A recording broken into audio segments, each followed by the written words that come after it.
Do you know that you're right where you're supposed to be today? I'm outside with the dogs. How about you?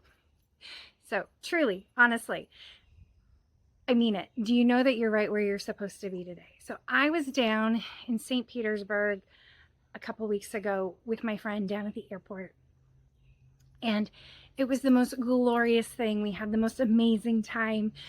But at the airport, we got there, and the husband and the wife in front of us, they were dressed to the nines. They were absolutely beautiful. He was wearing this lovely suit, and she was wearing this glorious dress, and they looked amazing. But it was a hot morning, and he took off his suit jacket, and he put it over his suitcase, and he sat there, and he kept pulling it. You know how you're moving ahead in line? He's pulling it behind him, and it keeps falling off the suitcase.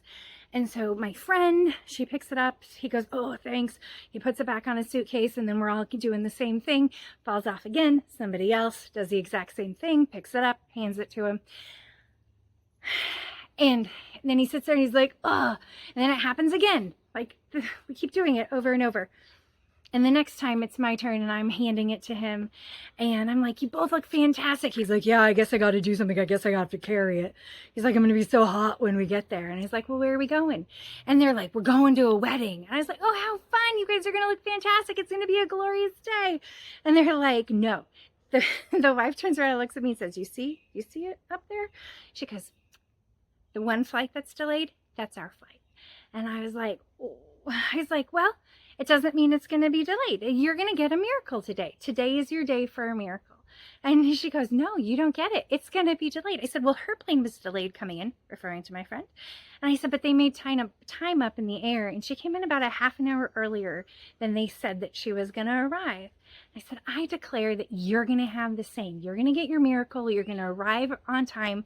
She had shared that they had to get a rental car. I said, I declare that your rental car will go so fast. And before you know it, you're going to get there and you're going to arrive in time for the wedding.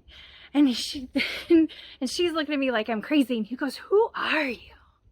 He goes, I just wish I could take your motivational speaking wherever I go. And at that point, it switched. It went from me speaking life into them to them speaking life into me. Because I know that the Lord has put this in me. I know that the Lord has told me that I need to share these thoughts, these meditations of my heart, these things that the Lord puts inside of me, that I need to share it with a broader audience. And although I have a grand life and I get to share it with the people in my daily, the reality is that there's more of us that need life. The reality is that we all need life spoken over us on a daily. So, here I am. I heard him. God was using him that day to speak to me. And so today, I am here. Today, I am putting forth the effort to speak life. And so my question to you is what is God speaking life into you? What is he calling forth in you? Who is the Lord calling you to be that you're not stepping into? So as I take this wild journey, I invite you to take it with me. I invite you to not only take my wild journey of stepping into who God is calling me to be, but I invite you to do the same. Please leave in the comments what your wild journey is. What is God calling you to do? Life is a wild adventure. I am deciding to live it to the fullest. Do it with me. Let me know what you're going to do. How are you answering God's call?